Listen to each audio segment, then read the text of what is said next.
ഒരിക്കലൂടെ നിങ്ങളെയൊക്കെ കാണുവാൻ സ്വർഗത്തിലെ ദൈവം ഒരുക്കി തന്ന അവസരങ്ങളെ ഓർത്ത് ദൈവത്തിന് സ്തോത്രം ചെയ്യുന്നു. ആ ലഭിച്ച സമയത്തിനുള്ളിൽ നമുക്ക് ഒന്നിച്ച് ചില കാര്യങ്ങൾ ചിന്തിച്ച് കടന്നു പോകാൻ കർത്താവിൽ ആഗ്രഹിക്കുകയാണ്. മുമ്പോട്ട് സുവിശേഷ വേലയ്ക്കൊക്കെ താല്പര്യമുള്ളവർക്കും അത് അറിഞ്ഞിരിക്കേണ്ട ചില കാര്യങ്ങൾ നമുക്കൊന്നിച്ച് ചിന്തിക്കാമെന്ന് കർത്താവിൽ ആഗ്രഹിക്കുന്നു. അതുകൊണ്ട് വളരെ ശ്രദ്ധയോടെ ഇരിക്കണം. നിങ്ങൾ 2 പ്രാവശ്യം ഞാനിവിടെ വന്ന് ശുശ്രൂഷിച്ചിട്ടുള്ളതാണ്. ശുശ്രൂഷയെക്കുറിച്ച് നിങ്ങൾക്കറിയാം. സ്തോത്രം. എന്നാൽ ചില കാര്യങ്ങൾ ദൈവമക്കൾ അറിഞ്ഞിരിക്കണം. ആ കാര്യങ്ങളൊന്ന് ഒന്നിച്ച് നമുക്ക് പഠിക്കാം. സ്തോത്രം. അങ്ങനെ ആധാരമായി 2 വാക്യം എനിക്ക് വായിച്ചാണ്. ഒന്ന് എബ്രായ ലേഖനം 9-ാം അധ്യായം 27-ഉം 28-ഉം വാക്യവും, ഉൽപ്പത്തി പുസ്തകം 1-ാം അധ്യായം 28-29 വാക്യം. 2 വാക്യങ്ങൾ വായിച്ചാൽ ഒരിക്കൽ മരിക്കുകയും പിന്നെ ന്യായവിധിയും മനുഷ്യർക്ക് നിയമിച്ചിരിക്കയാൽ ക്രിസ്തുവും അങ്ങനെ തന്നെ അനേകരുടെ പാപങ്ങളെ ചുമപ്പാൻ ഒരിക്കൽ അർപ്പിക്കപ്പെട്ട് തനിക്കായി കാത്തു നിൽക്കുന്നവരുടെ രക്ഷയ്ക്കായി അവൻ പാപം കൂടാതെ രണ്ടാമത് പ്രത്യക്ഷനാകും. ഉൽപ്പത്തി പുസ്തകം 1-ാം അധ്യായം അതിന്റെ 27-28 വാക്യങ്ങളോടൊന്ന് വായിച്ചു. ഇങ്ങനെ ദൈവം തന്റെ സ്വരൂപത്തിൽ മനുഷ്യനെ സൃഷ്ടിച്ചു. ദൈവത്തിന്റെ സ്വരൂപത്തിൽ അവനെ സൃഷ്ടിച്ചു, ആണും പെണ്ണുമായി അവരെ സൃഷ്ടിച്ചു. ദൈവം അവരെ അനുഗ്രഹിച്ചു. നിങ്ങൾ സന്താനപുഷ്ടിയുള്ളവരായി പെരുകി ഭൂമിയിൽ നിറഞ്ഞ് അതിനെ അടക്കി സമുദ്രത്തിലെ മത്സ്യത്തിന്മേലും ആകാശത്തിലെ പർവ്വജാതിന്മേലും സകല ഭൂചര ജന്തുവിന്മേലും വാഴുവീൻ എന്നവരോട് കൽപ്പിച്ചു. സകല ഭൂചര ജന്തുവിന്മേലും എന്ത് ചെയ്യണം? വാഴുക. മരണമില്ലാത്ത ഒരു മനുഷ്യനെയാണ് ദൈവം ഭൂമിയിൽ എന്ത് ചെയ്തത്? സൃഷ്ടിച്ചത്. ദൈവം മനുഷ്യനെ ഭൂമിയിൽ സൃഷ്ടിക്കുമ്പോൾ പറഞ്ഞ ഒരു കാര്യമുണ്ട്. ദൈവം അവരെ അനുഗ്രഹിച്ചു. നിങ്ങൾ സന്താനപുഷ്ടിയുള്ളവരായി പെരുകി ഭൂമിയിൽ നിറഞ്ഞ് അതിനെ അടക്കി സമുദ്രത്തിലെ മത്സ്യത്തിന്മേലും ആകാശത്തിലെ പർവ്വജാതിന്മേലും സകല ഭൂചര ജന്തുവിന്മേലും വാഴുവിൻ. അപ്പൊ മനുഷ്യനെ ഭൂമിയിൽ സൃഷ്ടിക്കുമ്പോൾ സകലത്തെയും അടക്കി വാഴാനുള്ള അധികാരം മനുഷ്യന്റെ മേൽ ദൈവം കൊടുത്തു. ഇവിടെ ഇരിക്കുന്ന മനുഷ്യരെല്ലാം ഓർത്തോളം സകലത്തിനു മേലും അധികാരം തന്നാണ് മനുഷ്യനെ സൃഷ്ടിച്ചത്. ഇപ്പൊ ആരാ അധികാരമുള്ളത്? വാഴ്ചകൾ, അധികാരങ്ങൾ, ഈ അന്ധകാര ലോകത്തിന്റെ ലോകാധിപതികൾ ഇവിടെ ഉണ്ട്, അല്ലേ? ഇപ്പൊ സകലത്തെയും വാഴുന്നത് ആരാണ്? പിശാച്. വാഴ്ചകൾ, അധികാരമല്ല ഇപ്പൊ അറിയില്ല. നമ്മുടെ ഈ തന്ന സാധനം ഇപ്പൊ അറിയില്ല. എന്നിട്ടാ നമ്മളിപ്പോ ഉപസിച്ച് പ്രാർത്ഥിച്ച് പുള്ളിയെ ഓടിക്കുക. അതവിടെ നിൽക്കട്ടെ, തീരുന്ന ഒരു വിഷയമല്ല. എന്നാലും കുറച്ച് കാര്യങ്ങൾ പറയാം സമയത്തിനുള്ളിൽ. നമ്മളിവിടെ ആദ്യം വായിച്ചൊരു വാക്യമുണ്ട്. സ്തോത്രം. ഒരിക്കൽ മരിക്കുകയും പിന്നെ ന്യായവിധിയും ആർക്ക് നിയമിച്ചിരിക്കുന്നു? മൃഗത്തിനല്ല, മനുഷ്യർക്ക്. ഒരിക്കൽ മരിക്കുകയും, ആ വാക്യം വളരെ ശ്രദ്ധിച്ച് വായിക്കേണ്ടതാണ്. ഒരിക്കൽ മരിക്കുകയും പിന്നെ സ്തോത്രം മരിച്ചു കഴിഞ്ഞാൽ പിന്നെ എന്തേ ഉള്ളൂ? ന്യായവിധി ഉള്ളൂ. എന്ന് പറഞ്ഞാൽ മരണത്തിന് ന്യായവിധിക്ക് ഇടയ്ക്ക് ഒരു പരിപാടിയില്ല. ഒന്നുകൂടെ ഇറങ്ങി പറഞ്ഞാൽ മരിച്ചു കഴിഞ്ഞാൽ പിന്നെ 30 ഇല്ല, 40 ഇല്ല, ഒരാണ്ടും ഇല്ല. പറഞ്ഞു മനസ്സിലായോ? ബാക്കി അങ്ങനെ തന്നെ എഴുതിയിരിക്കുന്നത്. എവിടെ നോക്കിയാലും അങ്ങനെ തന്നെയാ. ഒരിക്കൽ മരിക്കുകയും പിന്നെ ന്യായവിധിയും ആർക്ക് നിയമിച്ചിരിക്കുന്നു? മനുഷ്യർക്ക് നിയമിച്ചിരിക്കുന്നു. ജനിച്ചാൽ മരണം ഉറപ്പാ, മരിച്ചാൽ ന്യായവിധി ഉറപ്പാ. മരിക്കാതിരിക്കണേ ഒറ്റ കാര്യമേ ഉള്ളൂ, ജനിക്കാതിരിക്കണം. ജനിക്കാതിരിക്കണമെങ്കിൽ ദൈവത്തിന്റെ പദ്ധതി നാം ഇല്ലാതിരിക്കണം. അവൻ മുൻ നിയമിച്ചവരെ വിളിച്ചും വിളിച്ചവരെ നീതീകരിച്ചും നീതീകരിച്ചവരെ തേജസ്കരിച്ചും എന്ത് ചെയ്യുന്നു? അപ്പം ദൈവത്തിന്റെ മുൻനിർണയത്തിലുണ്ടെങ്കിൽ നാം ജനിച്ചേ മതിയാകത്തുള്ളൂ. ഞങ്ങൾ ഈ പ്രാവശ്യം പറഞ്ഞോന്നറിയത്തില്ല, ഒന്നുകൂടെ ആവർത്തിക്കാം. ഒരു മനുഷ്യാത്മാവിന് 4 ഘട്ടമാവുള്ളൂ. പറഞ്ഞായിരുന്നോ? ഇല്ല. ഒരു മനുഷ്യാത്മാവിന് 4 ഘട്ടമാണുള്ളത്. ഒന്നാമത്തെ ഘട്ടം പ്രവാചകൻ വിളിച്ചു പറയാ, നിന്റെ അമ്മയുടെ ഉദരത്തിൽ നീ പിണ്ണാധാരമാകുന്നതിന് മുമ്പ് ഞാൻ നിന്നെ കണ്ടിരുന്നു. സ്തോത്രം. ധന്യനായ പൗലോസ്ലീഹ അതിനെക്കുറിച്ച് പറഞ്ഞങ്ങ് ഉറപ്പിച്ചു. നിങ്ങൾ അന്യരും പരദേശികളാണ്, നമുക്കൊരു പിതൃദേശം ഉണ്ട്. അപ്പൊ നാം ഇവിടുത്തുകാരാണോ? അല്ല. ഞാൻ ക്ലാസ്സിലൊക്കെ പറയാറുള്ളൊരു കണ്ട്, ഈ വാക്യം ഒരാള് അന്വർത്ഥമാക്കിയാൽ സകല പ്രശ്നത്തിനും പരിഹാരമായി. ഇല്ലേ?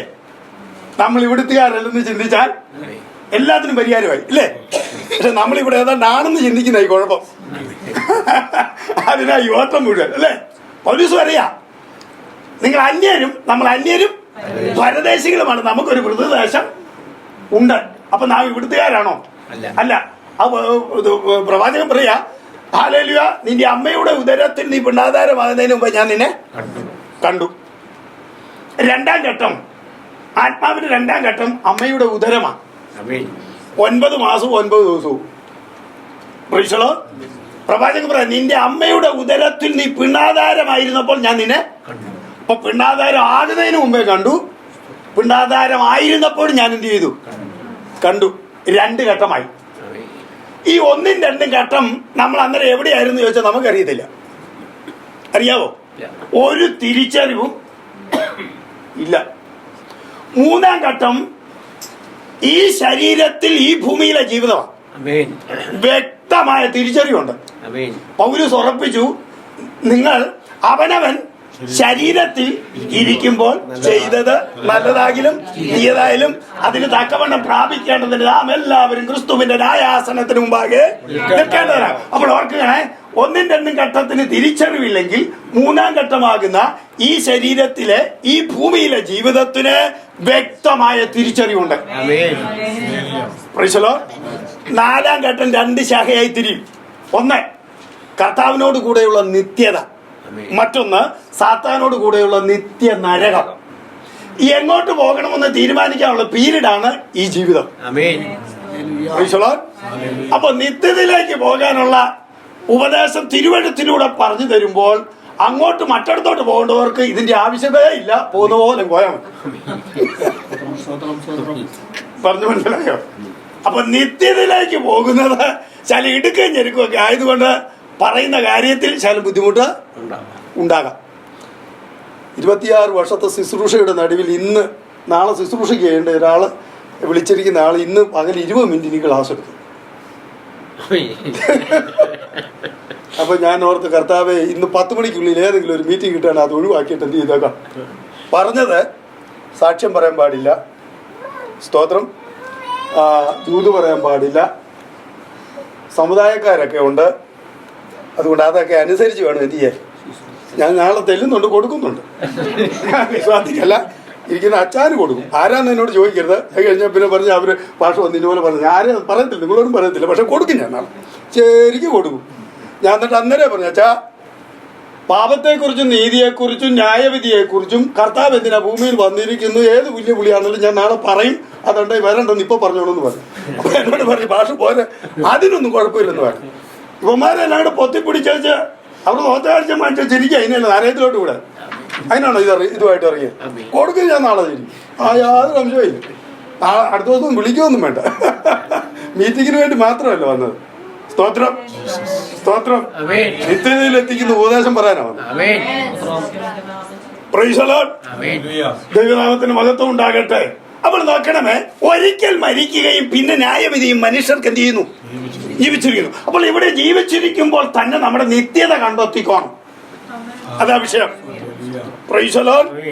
മരണശേഷം ഒരു കർമ്മങ്ങൾക്കോ ഒരു കൂദാശകൾക്കോ ഒരു മനുഷ്യന്റെ ആത്മാവിനെ നിത്യതയിൽ എന്ത് ചെയ്യാൻ പറ്റത്തില്ല, എത്തിക്കാൻ പറ്റത്തില്ല. മരണശേഷം ഒരു കർമ്മങ്ങൾ കൊണ്ടും ആരും എങ്ങ് എത്തിക്കാൻ പറ്റത്തില്ല. അത് നമ്മൾ അറിഞ്ഞിരിക്കണം. സ്തോത്രം, ഹല്ലേലൂയ. നിങ്ങളൊന്ന് ആലോചിച്ച് ഇത് ഓർത്ത്, ഈ പഴയ നിയമത്തിൽ തന്നെ പറയുന്നുണ്ട്. യെശയ്യാ പ്രവാചകന്റെ പുസ്തകം 8-ാം അധ്യായം 19-ാം വാക്യം ഒന്ന് വായിച്ചേ. അത് കറക്റ്റ്. വെളിച്ചപ്പാടന്മാരോട് തിരക്കുകയും ജപിക്കുകയും ചെയ്യുന്നവരായ രക്ഷണവാദികളോടും വെള്ളപ്പാട് ചോദിപ്പീനെന്ന് അവർ നിങ്ങളോട് പറയുന്നുവെങ്കിൽ ജനം തങ്ങളുടെ ദൈവത്തോടല്ലയോ ചോദിക്കേണ്ടത്? ജീവനുള്ളവർക്ക് വേണ്ടി മരിച്ചവരോടോ ചോദിക്കേണ്ടത്? കണ്ടോ? ജീവനുള്ളവർക്ക് വേണ്ടി മരിച്ചവരോടാണോ നിങ്ങൾ ചോദിക്കേണ്ടത്? ഇനി ഈ എബ്രായ ലേഖനം 11-ാം അധ്യായം 40-ാം വാക്യം വിശ്വാസവീരന്മാരുടെ പട്ടികയാണ്. എബ്രായ ലേഖനം 11-ാം അധ്യായം സകല വിശുദ്ധന്മാരെ കുറിച്ച് പറഞ്ഞിട്ട് അവസാന ലേഖനത്തെ അവസാന വാക്യത്തിൽ എഴുതിയിരിക്കുന്ന ഒരു കാര്യമുണ്ട്. വായിച്ചേ. ആര്? ഈ വിശുദ്ധന്മാര്. കാനോക്ക് മുതലുള്ള കാബേല് മുതലുള്ള വിശുദ്ധന്മാരെ കുറിച്ച് ഇങ്ങോട്ട് എഴുതിയിട്ട് പറയാ, അവർ അന്നു മുതൽ ഇന്നു വരെയുള്ള വിശുദ്ധന്മാർ അവർ നമ്മെ കൂടാതെ രക്ഷാപൂർത്തി പ്രാപിക്കാതിരിക്കേണ്ടതിന് ദൈവം നമുക്ക് വേണ്ടി നല്ലതൊന്ന് മുൻകരുതിയിരിക്കുന്നു എന്ന് പറഞ്ഞാൽ മരിച്ചുപോയ വിശുദ്ധന്മാർക്കും ആരോടുകൂടെ രക്ഷയുള്ളൂ? നമ്മോടുകൂടെ ഉള്ളു. അപ്പോഴാണ് ചിലർ വന്ന് പറയുന്നത് ഇന്നവരെ രക്ഷപ്പെട്ടിട്ടില്ലാത്ത പുള്ളിയോട് ഞങ്ങൾക്ക് വേണ്ടി അപേക്ഷിക്കണേ. എഴുതിയും കണ്ടു പറഞ്ഞു മനസ്സിലായി? അങ്ങനെ ഒരു കൂട്ടി എന്ന് പറഞ്ഞ കർത്താവേ അല്ലെ അമ്മയെ അച്ചായ ഞങ്ങൾക്ക് വേണ്ടി എന്ത് ചെയ്യണം? അപേക്ഷിക്കും. ഈ അപേക്ഷ കൊണ്ടൊന്നും ഒരു രക്ഷയും ഇല്ല. പ്രൈസലോ. ഞാൻ അതിൻ്റെ ഈ ആചാരങ്ങൾ ഈ അപ്പൻ ഈ ഷാപ്പിലെ ചെത്തുതൊഴിലാളിയും കള്ളും ഒക്കെ കൊണ്ടുവരുന്നതുകൊണ്ട് ഈ കർത്തവാവ് എന്ന് പറയുന്ന ഒരു വലിയ പ്രശ്നമായി. കർത്തവാവിൻ്റെ തലേദിവസം ഈ നല്ല ഒന്നാന്തരം കള്ളു കൊണ്ടുപോയിട്ട് അടയും പുഴുങ്ങി തെക്കുവശത്തുള്ള പ്ലാവിൻ്റെ വീട്ടിൽ കൊണ്ടുപോകും. എന്തിനാണെന്നറിയോ? ഈ അപ്പന്മാരെ മുഴുവൻ എടുത്ത തെക്കോട്ടാ. അവർ ഈ കർത്തവാവിന് വരും. വന്ന് ഈ തെക്കുവശത്ത് വെച്ചിട്ട് കള്ളും അടയും തിന്നേച്ച് വേണം വീട്ടിൽ കയറി മക്കളെ എല്ലാം അനുഗ്രഹിച്ച് ചെയ്യാൻ പോകാൻ. ഞങ്ങൾ എന്നാ ചെയ്യുമെന്നറിയോ? ഞങ്ങൾ രാത്രി ഈ അടയെടുത്ത് പിന്നെ കള്ള് പകുതി കുടിച്ചേച്ച് വെള്ളം ഒഴിച്ചു പോകും. അപ്പൻ രാവിലെ വന്ന് എണീറ്റ് കള്ളു കുടിക്കും. കള്ളു കുടിക്കുമ്പോൾ പറയാ തലേദിവസം വെച്ച കള്ളിന്റെ രുചിയില്ല, വൈകിട്ട് അപ്പച്ചൻ അടിച്ചേച്ച് പോയ. പറഞ്ഞേ സ്തോത്രം. അന്നേ എനിക്ക് മനസ്സിലായി ഇതെല്ലാം ഭൂലൊക്കെ കൂടായിപ്പാണ്. സ്തോത്രം. മരിച്ചു കഴിഞ്ഞാൽ എന്റെ പ്രിയപ്പെട്ടവരെ സ്തോത്രം, ഈ ആത്മാവൊന്നും ഇതിലെ ഇങ്ങോട്ട് എന്ത് ചെയ്യത്തില്ല. എന്റെ വീടിനോട് ചേർന്ന് ഒരു കത്തോലിക്കരാ ഉള്ളത്. അവര് ഒരു പ്രാവശ്യം അപ്പച്ചൻ മരിച്ചു, എന്നോട് വന്ന് പറഞ്ഞു പക്ഷേ അപ്പച്ചന്റെ ഒരാണ്ടാ വരണോ. ഞാൻ പറഞ്ഞു ഞാൻ വരത്തില്ലെന്ന് പറഞ്ഞു. അവൻ പോയി, പണിഞ്ഞെല്ലാം അങ്ങ് പോയി. പിറ്റേ ആണ്ടി വന്ന് പറഞ്ഞാൽ കഴിഞ്ഞ കൊല്ലം വന്നില്ല ഈ വർഷയിലും. ഞാൻ ചോദിച്ചു കഴിഞ്ഞ കൊല്ലം പുള്ളി പോയില്ല. അല്ല, കഴിഞ്ഞ കൊല്ലത്തെ പ്രാർത്ഥന ഈ പുള്ളി പോയെങ്കിൽ ഈ കൊല്ലം പ്രാർത്ഥിക്കണം. ഒന്നാമത്തെ തെളിവല്ല ഈ പുള്ളി പോയില്ല. പ്രൈസലോ.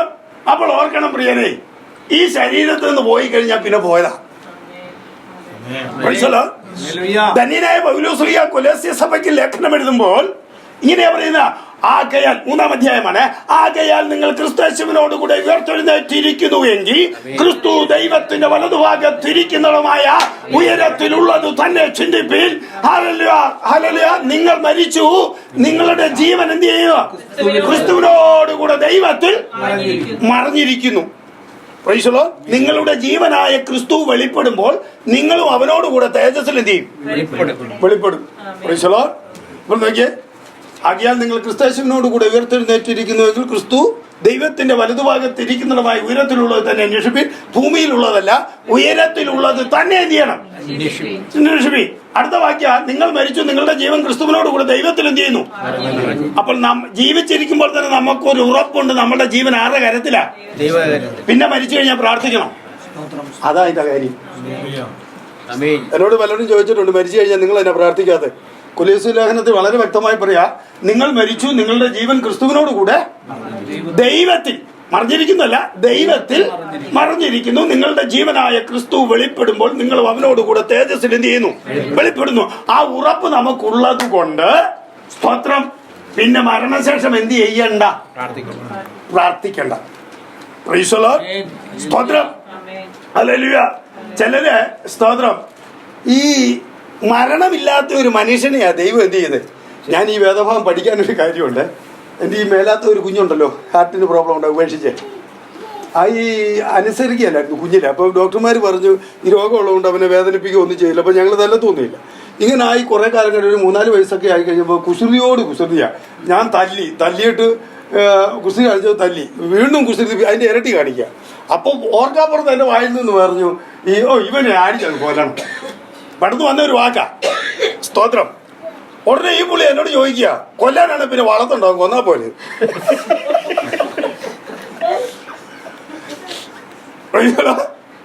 അപ്പൊ എന്നെ ഇത് കണ്ടവനെ ടച്ച് ചെയ്യും. ഞാനപ്പോ ഈ ചോദ്യം ദൈവത്തോട് ചോദിച്ചു, കർത്താവെ കൊല്ലാനാണ് പിന്നെ ഞങ്ങളെ ഇവിടെ സൃഷ്ടിക്കേണ്ട കാര്യമുണ്ട്. അപ്പൊ അതിൻ്റെ അകത്തുനിന്ന് ഞാൻ കണ്ടെത്തിയ ചില കാര്യങ്ങളും സുവിശേഷം അറിയിക്കാൻ പോയപ്പോൾ ജനം എന്നോട് ചോദിച്ച ചില ചോദ്യങ്ങൾക്കും ഞാൻ കണ്ടെത്തിയ വേദഭാഗമാണ് പലയിടത്തും പഠിപ്പിക്കുന്നത്. സ്തോത്രം.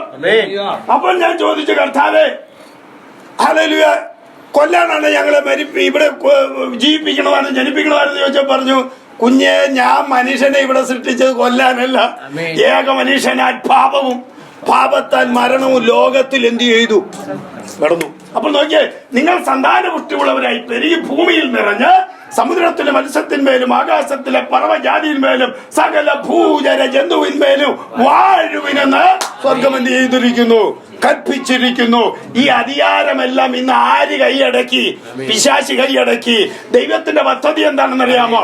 തന്റെ മക്കളുടെ കൈ കൊടുത്ത ഈ അധികാരം പിശാചിന്റെ കയ്യിൽ നിന്ന് പിടിച്ചു വാങ്ങി തന്റെ മക്കളുടെ കൈ കൊടുക്കുന്നതോടുകൂടെ ഭൂമിയിലെ പദ്ധതി ദൈവത്തിന്റെ തീർന്നു. അപ്പോൾ ഇന്ന് രാത്രികാലം വിട്ടിരിക്കുന്ന ദൈവമക്കൾ ഒരു കാര്യം ഓർത്തുകൊള്ളണം. എന്റെ മേൽ ദൈവം ഒരു അധികാരം തന്നിട്ടുണ്ട്. എന്റെ മേൽ ഒരു ശക്തി ദൈവം തന്നിട്ടുണ്ട്. എന്തുകൊണ്ടാണ് മനുഷ്യൻ നമ്മൾ പ്രാർത്ഥിക്കുമ്പോൾ രോഗികൾ സൗഖ്യം പ്രാപിക്കുന്നത്? എന്തുകൊണ്ടാണ് ഭൂതങ്ങൾ പുറത്തു പോകുന്നത്? എന്തുകൊണ്ടാണ് അത്ഭുത വിടുതൽ നടക്കുന്നത്? ആരുടെ നമ്മുടെ മേൽ സ്വർഗം ഒരു അധികാരം തന്നിട്ടുണ്ട്. ചില ചങ്ങലകൾ പൊട്ടാൻ എന്റെ കാരണം ഇന്ന് രാത്രി ഇവിടെ ഇരിക്കുന്ന ദൈവമക്കൾ ഒരു കാര്യം അറിഞ്ഞുകൊള്ളണം. ദൈവം കൽപ്പിച്ചാക്കിയ ഒരധികാരം എന്റെ മേലുണ്ട്. ദൈവത്തിന്റെ വലിയ പ്രവർത്തി ഇന്ന് മകൾക്ക് രാത്രികാലം വെളിപ്പെടേണ്ടതിന് നീ പ്രാർത്ഥിച്ചു കൊണ്ടിരിക്കണം. മനുഷ്യവർഗത്തിനു മേലെ നീ കൊടുത്തിരിക്കുന്ന അധികാരം ഇന്ന് രാത്രി ശക്തിയോടെ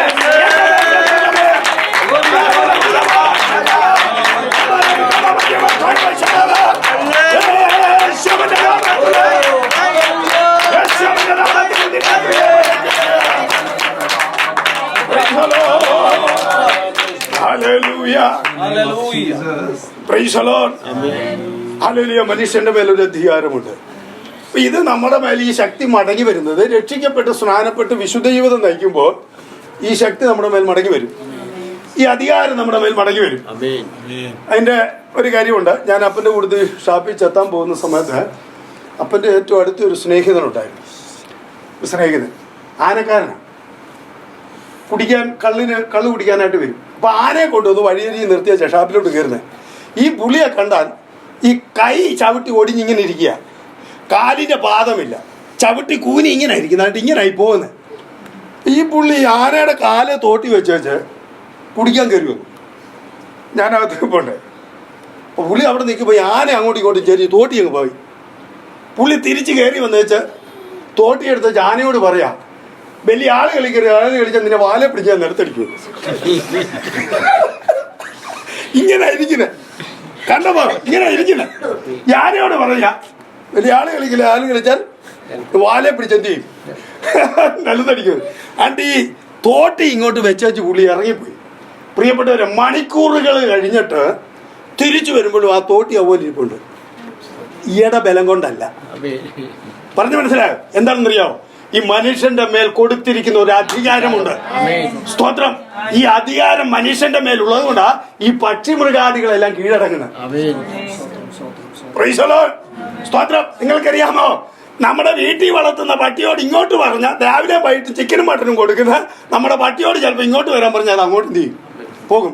ഒരുത്തന്റെ മേലെ അഭിഷേകം വന്നപ്പോഴേ കാട്ടിൽ കിടന്ന 300 കുറുക്കനെ പിടിച്ചോണ്ട് വന്ന് വാലോട് വാല് കൂട്ടിക്കെട്ടി അതിന്റെ അകത്ത് പന്തം കയറ്റി വെച്ചിട്ട് ശത്രുവിന്റെ വയലിലേക്ക് വിട്ടെങ്കിൽ ഇന്ന് രാത്രി എന്റെ നിന്റെ മേലുള്ള അഭിഷേകത്തിന്റെ ശക്തി എന്തെന്ന്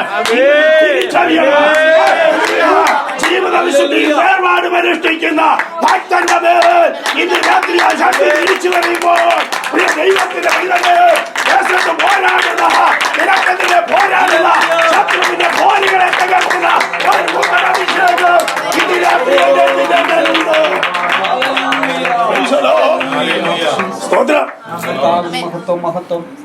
ഏദൻ പർദീസയിൽ 2 വൃക്ഷം ഉണ്ടായിരുന്നു. മനുഷ്യനെ സൃഷ്ടിച്ച് ഭൂമിയിലാക്കുന്ന സമയത്ത് ഏദൻ പർദീസയിലാക്കുമ്പോൾ അവരോട് പറഞ്ഞ ഒരു കാര്യമുണ്ട്. ഈ തോട്ടത്തിലെ സകല വൃക്ഷങ്ങളുടെയും ഫലം നിങ്ങൾക്ക് എന്ത് ചെയ്യാം? തിന്നാം. പക്ഷെ തോട്ടത്തിന്റെ നടുവിൽ നിൽക്കുന്ന വൃക്ഷത്തിന്റെ ഫലം, നന്മതിന്മകളെ കുറിച്ചുള്ള അറിവിന്റെ വൃക്ഷഫലം നിങ്ങൾ എന്ത് ചെയ്യരുത്? തിന്നരുത്. സ്തോത്രം.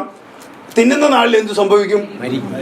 മരിക്കും. അതിന്റെ വൃക്ഷത്തിന്റെ പേര് മൂലഭാഷയിൽ മരണവൃക്ഷം എന്ന്. അതുകൊണ്ടാണ് തിന്നുന്ന നാളിൽ നിങ്ങൾ. മറ്റൊരു വൃക്ഷമുണ്ട്, ജീവവൃക്ഷത്തിന്റെ ഫലം. സ്തോത്രം.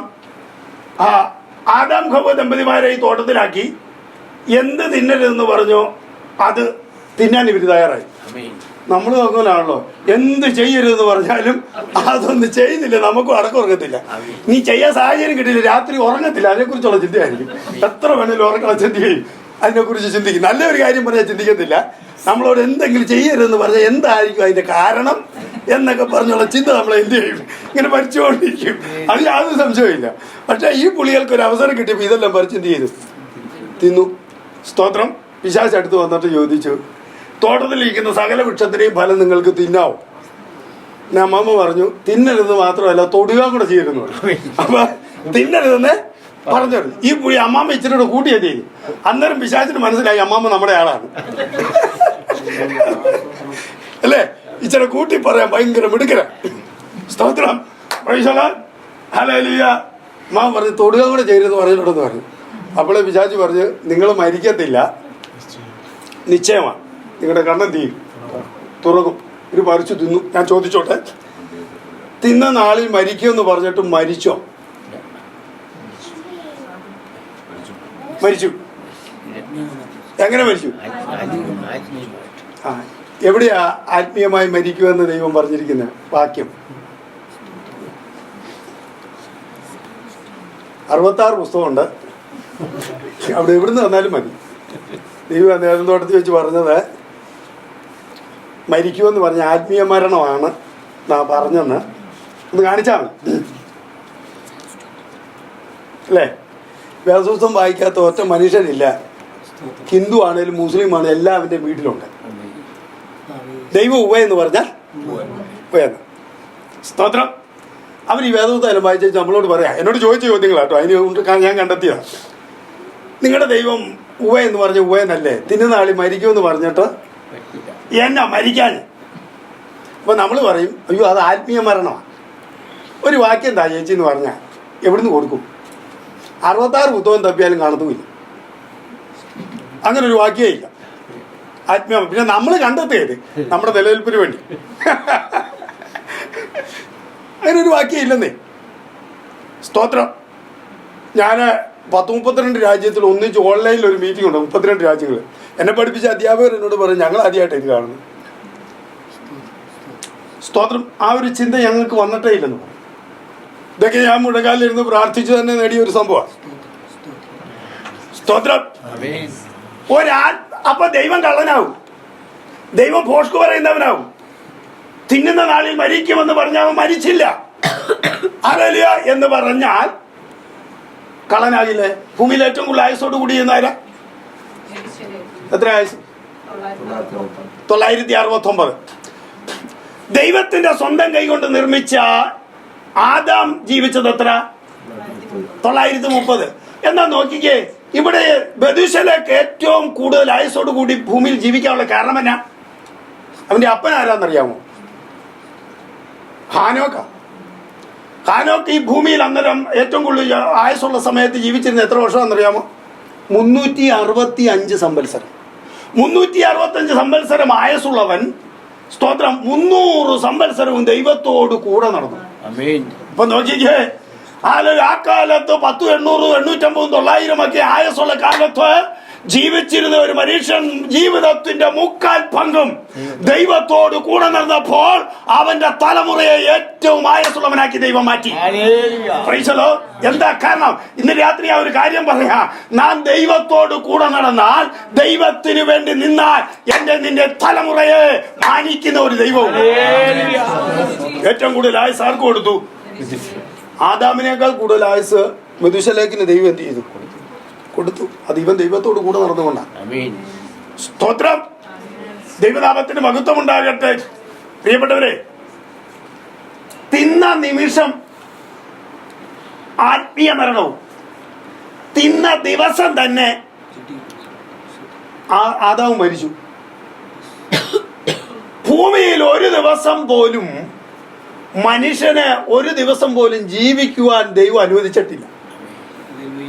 നമ്മുടെ കാൽക്കുലേഷനിലല്ല, ദൈവത്തിന്റെ കാൽക്കുലേഷൻ.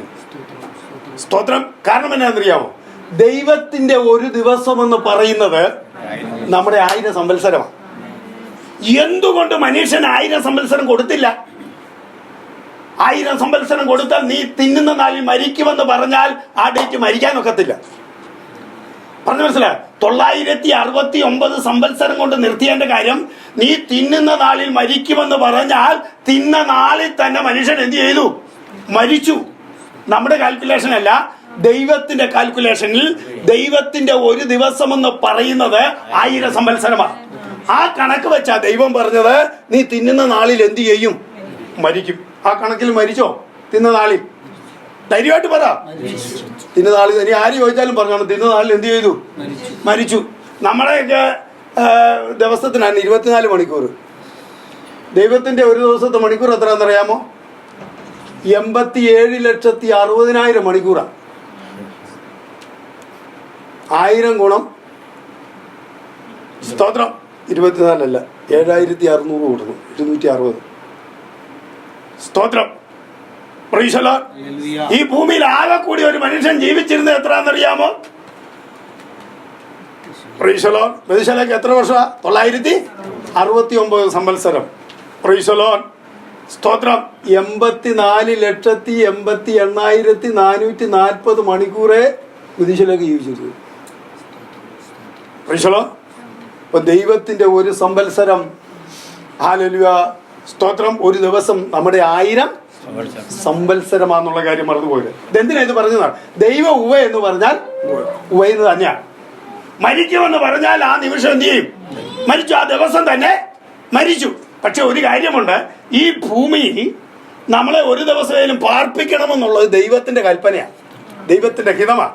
അതുകൊണ്ട് ദൈവം ഒരു കാര്യം, തേജസ്സുള്ള ശരീരത്തോടു കൂടിയല്ലേ നമ്മളെ ഇവിടെ ആക്കി വെച്ച, ആ തേജസ്സുള്ള ശരീരത്തോടു കൂടെ ഒരു ദിവസം നമ്മളെ പാർപ്പിക്കും. അതിനാ കർത്താവ് ഒരു 1000 ആണ്ട് വാഴ്ച വെച്ചിരിക്കുന്നത്.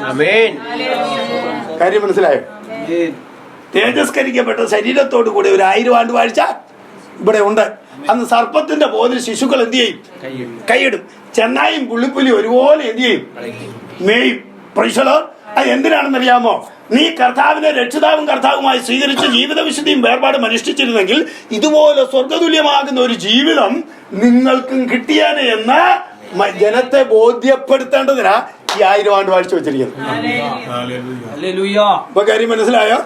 തിന്നുന്ന നാളിൽ മരിക്കുമെന്ന് പറഞ്ഞാൽ അന്ന് തന്നെ എന്ത് ചെയ്തു? മരിച്ചു. ഇനി മറ്റൊരു കാര്യം, ദൈവം പറഞ്ഞൊരു, പിശാച് പറഞ്ഞൊരു കാര്യമുണ്ട്, നിങ്ങൾ മരിക്കുകയില്ല, നിങ്ങളുടെ കണ്ണെന്ത് ചെയ്യും? ഈ ഭൂമിയിലുള്ള സകല മൃഗങ്ങൾക്കും പേരിട്ടതാ, പക്ഷി മൃഗാദികൾക്ക്. മനുഷ്യനല്ലേ?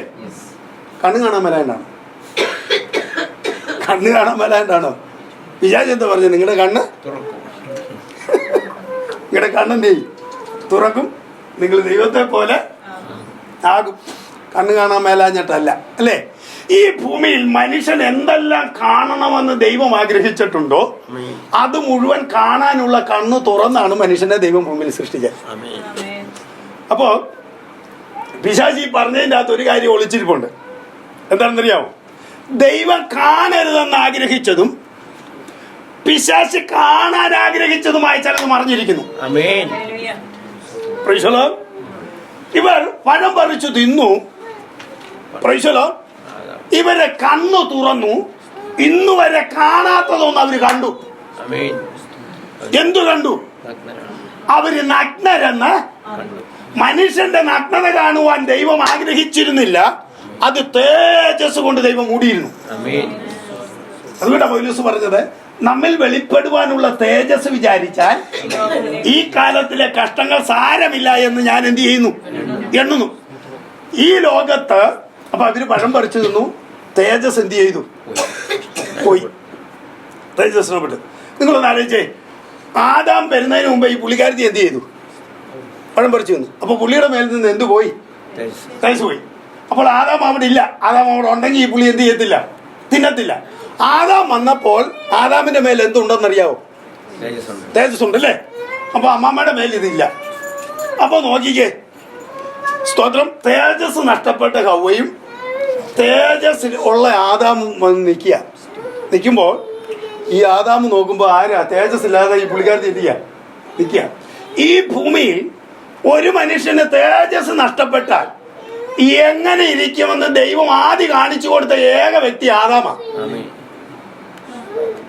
പറഞ്ഞ മനസ്സിലായോ? Price the Lord. അതുകൊണ്ടാണ് ഇയ്യോബ് പറഞ്ഞത് ആ 31:33 ഹല്ലേലൂയ, ആദാമിനെ പോലെ എന്റെ ലംഘനം ഞാൻ എന്റെ മാർവിടത്തിൽ മറച്ചുവോ? ആദാമിനെ പോലെ എന്റെ ലംഘനം ഞാൻ എൻ്റെ ലംഘനം മൂടി എന്റെ അകൃത്യം ഞാൻ മാർവിടത്തിൽ എന്ത് ചെയ്തു? എന്താ ആദാമ് കാണിച്ച ലംഘനം?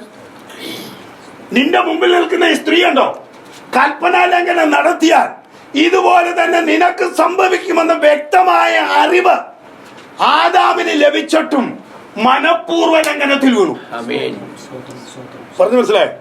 അതുകൊണ്ടാണ് തിമോഥെയോസിന് ലേഖനം എഴുതുമ്പോൾ 1 തിമോഥെയോസ് 2:14 പറയുക, ആദാമല്ല ഹൗവയത്രേ വഞ്ചിക്കപ്പെട്ട് ലംഘനത്തിൽ വീണത് എന്ന് പറഞ്ഞാൽ, ഹൗവ വഞ്ചിക്കപ്പെട്ട് ലംഘനത്തിൽ വീണപ്പോൾ ആദാം മനഃപൂർവ്വ ലംഘനത്തിൽ വീഴുകയാണ്. വഞ്ചിക്കപ്പെട്ട് ലംഘനത്തിൽ വീഴുന്നതും മനഃപൂർവ്വ ലംഘനത്തിൽ വീഴുന്നതും രണ്ടാ.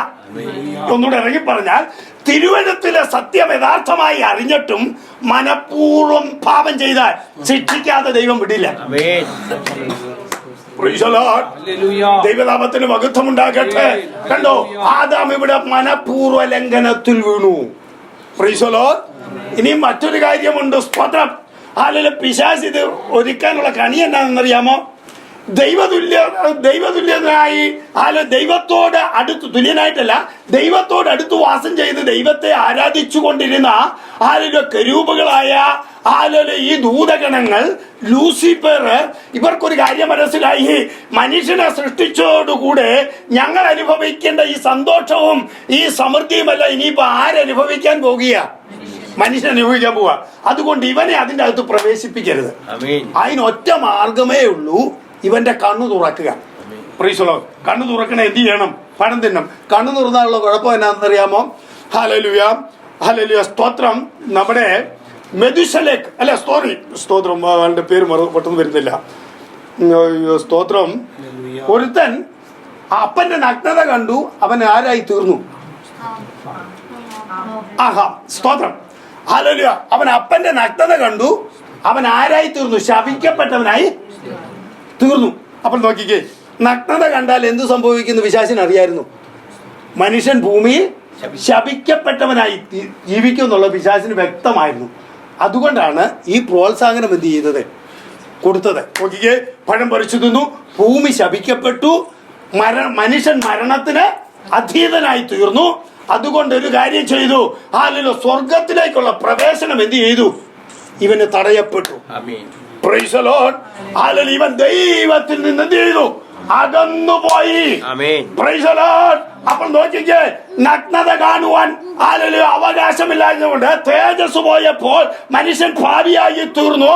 അതുകൊണ്ട് ധന്യനായ പൗലോസ് തിമോഥെയോസിന്റെ ലേഖനം എഴുതുമ്പോൾ ഒരു കാര്യം വ്യക്തമായി എഴുതി, എന്ത് ചെയ്യണം? യോഗ്യമാകുന്ന വസ്ത്രം ധരിച്ചു കൊള്ളണം. പറഞ്ഞു മനസ്സിലായ? മനുഷ്യൻ എന്ത് ചെയ്യണം? ദൈവത്തെ ആരാധിക്കാൻ ഇറങ്ങിത്തിരിച്ച ദൈവമക്കൾ യോഗ്യമാകുന്ന വസ്ത്രം എന്ത് ചെയ്തോണം? ധരിച്ചു കൊള്ളണം. ഇതൊരു പ്രദർശന വസ്തുവാക്കരുത് നമ്മുടെ ശരീരം.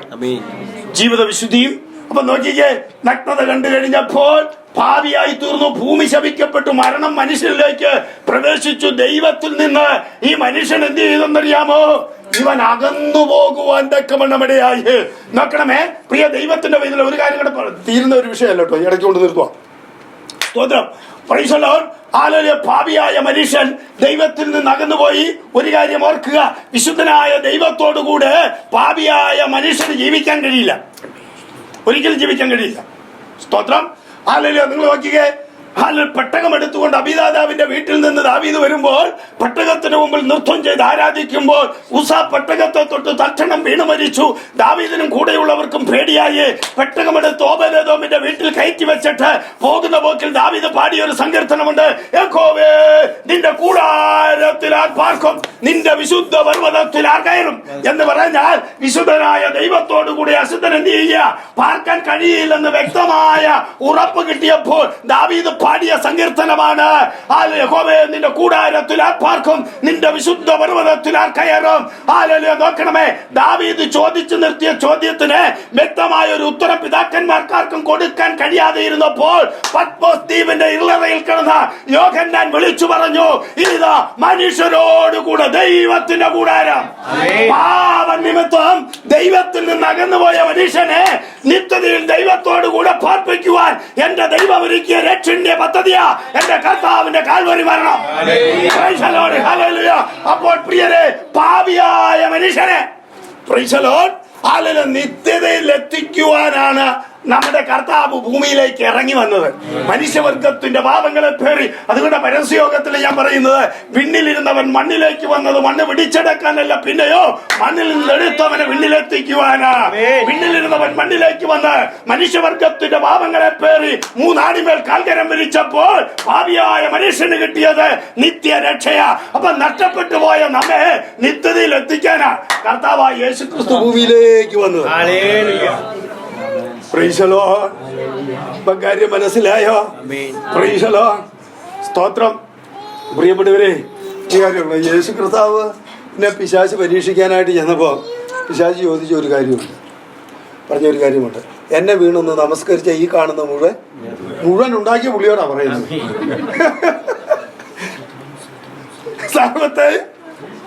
സർവത്തെ ഉണ്ടാക്കിയ പുള്ളിയോട് പറയാ, എന്നെ വീണൊന്ന് നമസ്കരിച്ചാൽ മതി, ഇത് കൂടെ ഞാൻ നിനക്കെന്ത് ചെയ്യാം എന്ന് പറഞ്ഞാൽ അതിൻ്റെ അർത്ഥം എന്താണെന്നറിയാം?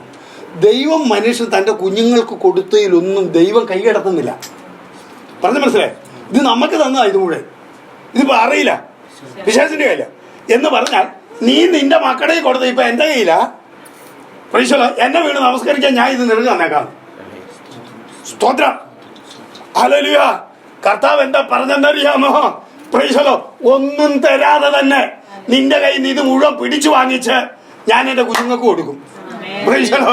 എന്നിട്ട് പറയാ, കാൽവരിയിൽ ഇവന്റെ സകല ആയുധവും വെപ്പിച്ചു പ്രൈസലോ അതിന്റെ അവകാശികളാക്കി തീർത്തവരാ നമ്മൾ. പ്രൈസലോ. ഇന്ന് രാത്രികാലം ഇവിടെ ഇരിക്കുന്ന ദൈവമക്കൾ ഒരു കാര്യം ഓർത്തു കൊള്ളണം. Hallelujah, hallelujah. നമുക്ക് വേണ്ടി അവൻ കാൽവരിയിൽ യാഗമായി തീർന്നപ്പോൾ നഷ്ടപ്പെട്ടു പോയത് മുഴുവൻ സ്വർഗം നമുക്ക് മടക്കി തരികയാണ്. പ്രൈസലോട്. ഹല്ലേലൂയ. ഇന്ന് രാത്രി ഒരു കാര്യം കൂടെ പറയട്ടെ. അവിടെ വേറൊരു വൃക്ഷത്തിന്റെ ഫലമുണ്ട്. എന്താണെന്നറിയോ? ജീവവൃക്ഷത്തിന്റെ ഫലം തിന്നു കഴിഞ്ഞാൽ എന്തുകൊണ്ടാണ് ഇവരെ മാറ്റിയെന്നറിയാമോ? പ്രൈസലോ. ഉൽപ്പത്തി പുസ്തകം 3-ാം അധ്യായം വായിക്കാൻ സമയമില്ല. 22-ാം വാക്യം തൊട്ട് വായിക്കുമ്പോൾ പറയുകയാണ്, ദൈവം എന്ത് ചെയ്തെന്നറിയാമോ?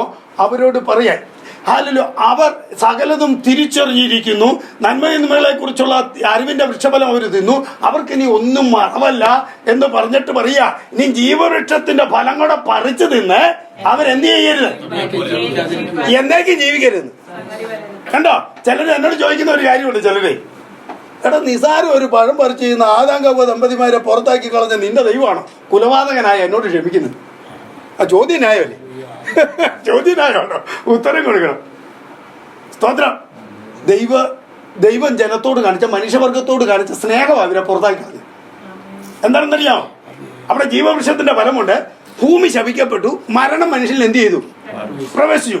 ഇനി ജീവവൃക്ഷത്തിന്റെ ഫലം തിന്നാനുള്ള ഒരു ഗുണം എന്നാന്നറിയാമോ? പിന്നെ ഒരിക്കലും മരണം ഇല്ല.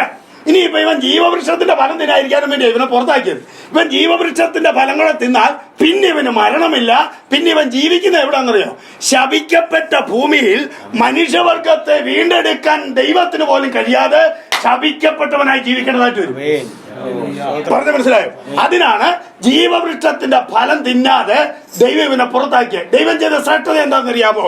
ആ പാപഭംഗിലമാകുന്ന ഈ ശരീരത്ത്, മരണത്തിന് അതീതമായ ഈ ശരീരത്ത് മണ്ണിനോട് മണ്ണാക്കി തേജസ്കരിക്കപ്പെട്ട ഒരു ശരീരം ഇവന് കൊടുത്ത് കോടാനുകോടി വർഷങ്ങൾ ദൈവത്തോട് കൂടെ ജീവിക്കുവാൻ ദൈവം ഒരുക്കിയ രക്ഷണ്യ പദ്ധതിയാ കർത്താവിന്റെ മരണം. മനസ്സിലായോ? തേജസ്കരിക്കപ്പെട്ട ശരീരം ഒത്തിരി ഉണ്ടല്ലോ. ഒരു 2-3 മണിക്കൂറേലും വരണം. ഞാൻ അവിടെ പല ഭാഗം വിട്ടേച്ചത് പറയുന്നത്. സ്തോത്രം. പെട്ടെന്നൊന്ന് നിങ്ങൾക്കൊന്ന് നിങ്ങളുടെ മൈൻഡിൽ നിൽക്കാൻ വേണ്ടി. അപ്പൊ ദൈവത്തിന്റെ പദ്ധതി എന്ന് പറയുന്നത് വലിയത് തന്നെയാണ്. Price the Lord. ഹല്ലേലൂയ. ജീവവൃക്ഷത്തിന്റെ ഫലം. ഹല്ലേലൂയ. ഇന്ന് അത് എവിടെ ഉണ്ടെന്നറിയാമോ? അന്ന് ഭൂമിയിൽ നിന്ന് അപ്രത്യക്ഷമായി. ഇറാഖിലായിരുന്നു. ഇറാഖ് അറിയാമല്ലോ, ബാബിലോൺ ഇറാഖിലായിരുന്നു. ജീവന്റെ തുടിപ്പ് അവിടെയാണ്. നരവംശാസ്ത്രം പഠിക്കുന്നവർ, ബയോളജിക്കലായിട്ട് പഠിക്കുന്നവർ, ഏത് ലോകത്തെക്കുറിച്ച് പഠിക്കുന്നവർക്കെല്ലാം പഠിക്കണമെങ്കിൽ ബാബിലോണിയിൽ നിന്ന് പഠിക്കാതെ കൊണ്ട് ആർക്കും പോകാൻ പറ്റത്തില്ല. ഭൂമിയുടെ മധ്യഭാഗമാണ്. അവിടെയാണ് ജീവന്റെ തുടിപ്പുണ്ടായത്. അവിടെയാണ് അബ്രഹാമിനെ തെരഞ്ഞെടുക്കുന്നത്.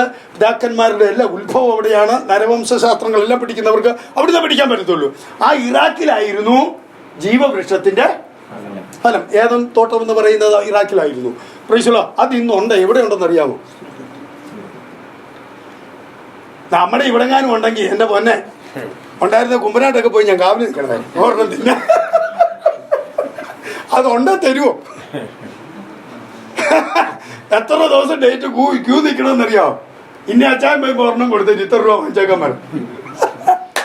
പക്ഷെ നോക്കിക്കേ, അന്ന് അപ്രത്യക്ഷമായി ദൈവത്തിന്റെ സ്വന്തം കൈകൊണ്ട് നിർമ്മിച്ച ആദാമിന് അത് ഭക്ഷിക്കാൻ കഴിയാതിരുന്നപ്പോൾ, ഒന്നാമത്തെ ആദാമിന് അത് ഭക്ഷിക്കാൻ കഴിയാതിരുന്നപ്പോൾ, രണ്ടാം ആദാമായ യേശു ക്രിസ്തുവിന്റെ രക്തസാക്ഷിയോടുകൂടി വീണ്ടെടുക്കപ്പെട്ട് നമ്മളോട് പറയുക, ജയിക്കുന്നവന് ഞാൻ ദൈവത്തിന്റെ പരദീസയിലുള്ള ജീവവൃക്ഷത്തിന്റെ ഫലം തിന്നാൻ കൊടുക്കും. ഇപ്പൊ ആ വൃക്ഷം എവിടെ ഉണ്ടെന്നാ പറഞ്ഞേ? ദൈവത്തിന്റെ പരദീസയിൽ ഉള്ള ഇവിടെ ഒരുത്തന്നെ കൈ കൊടുത്തില്ല. കൊടുത്താൽ നമുക്കൊന്നും എത്തി നോക്കാൻ പറ്റത്തില്ല, തിന്നാനും പറ്റത്തില്ല. ഇവര് മുഴുവൻ കാലങ്ങളായിട്ട് വിളിച്ചു വെച്ച് മക്കൾക്കും കൊച്ചുമക്കൾക്കും ആയിട്ട് പ്രൈസലോ ചാതുർവർണ്ണീയ വ്യവസ്ഥിതി പോലെ എന്ത് ചെയ്യും? അവരും ഒരു കൂട്ടര് മാത്രം ഇത് തിന്നേച്ച് അവര് ജീവിക്കും. പണ്ട് പാലാഴി കളഞ്ഞെടുത്തൊരു ചരിത്രമുണ്ട് ഞങ്ങൾക്ക്. ദേവന്മാരും അസുരന്മാരും ഒക്കെ അസുരന്മാർ ഇത് ഒരുത്തി സ്ത്രീയുടെ വേഷമൊക്കെ കെട്ടി വന്നിച്ച് പറഞ്ഞു, നിങ്ങൾ കണ്ണടച്ചെന്ത് ചെയ്താൽ മതി, ഇരുന്നാൽ മതി. സുന്ദരിയായ ഒരു പെണ്ണിന്റെ വേഷത്തിൽ വന്നിട്ട് പറഞ്ഞു, ഞാൻ നിങ്ങളെ കല്യാണം കഴിക്കാം, പക്ഷെ ഒരു വ്യവസ്ഥ ഉണ്ട്. ഇത് തട്ടിയെടുക്കാൻ വന്നാ ഒരു വ്യവസ്ഥ ഉണ്ട്, അവസാനം കണ്ണു തുറക്കുന്നവരെ ഞാൻ കല്യാണം കഴിക്കും. എന്നിട്ട് ഈ അമൃതം എടുത്തോണ്ട് ഇവളോ ഒറ്റ പോക്ക് പോയി ദേവദേവത്തേക്ക്. അത്ര കുരുട്ട് പരിപാടിയാ ഇതിൻ്റെ അകത്തുള്ളത്. സ്വത്രം പ്രൈസലോ. എന്നിട്ട് ദേവന്മാർക്ക് കൊണ്ട് കൊടുത്തു. പ്രൈസലോ. അപ്പൊ ചതിയിലൂടെ വാങ്ങിച്ച ചരിത്രം അതിൻ്റെ അകത്തുള്ളതെന്ന് ഞാൻ പറഞ്ഞു. പ്രൈസലോ എന്ന് പറഞ്ഞതുപോലെ ഇത് ചതിയിലൂടെ ആർക്കും വാങ്ങിക്കാൻ പറ്റത്തില്ല. ജീവിത വിശുദ്ധിയും വേർപാടുമുള്ളവന് കിട്ടുന്ന ഒരു വൃക്ഷഫലമുണ്ട്. നദിക്കക്കരയും മിക്കരും 12 മാസവും ഫലം പുറപ്പെടുവിക്കുന്ന ഒരു വൃക്ഷമുണ്ട്. അതിന്റെ ഭോജനത്തിൽ പങ്കാളിയാകണമെങ്കിൽ ജീവിത വിശുദ്ധിയും വേർപാടും അനുഷ്ഠിച്ച് ജീവിക്കണം. പ്രൈസലോട് ഹല്ലേലൂയ. പ്രിയരെ, ഞാൻ പറഞ്ഞു വന്നിട്ട് ഇവിടെ പറഞ്ഞൊരു കാര്യമുണ്ട്. ഉൽപ്പത്തി പുസ്തകം 1-ാം അധ്യായത്തിൽ നമുക്ക് ഒരു അനുഗ്രഹമുണ്ട്. നിങ്ങൾ സന്താനപുഷ്ടിയുള്ളവരായി പെരുകി ഭൂമിയിൽ നിറഞ്ഞ് അതിനെ അടക്കി സമുദ്രത്തിലെ മത്സ്യത്തിന്മേലും ആകാശത്തിലെ പറവജാതികളുടെ മേലും സകല ഭൂചര ജന്തുവിന്മേലും നിങ്ങൾ എന്ത് ചെയ്യണം? വാഴണം. അപ്പോൾ ഒരു കാര്യം ഓർക്കുക, ഇനി തുടർന്നുള്ള ദിനങ്ങളിൽ നിങ്ങൾ ആരാധിക്കുമ്പോൾ ഈ ചിന്ത വേണം, നമ്മുടെ മേൽ എന്തുണ്ട്?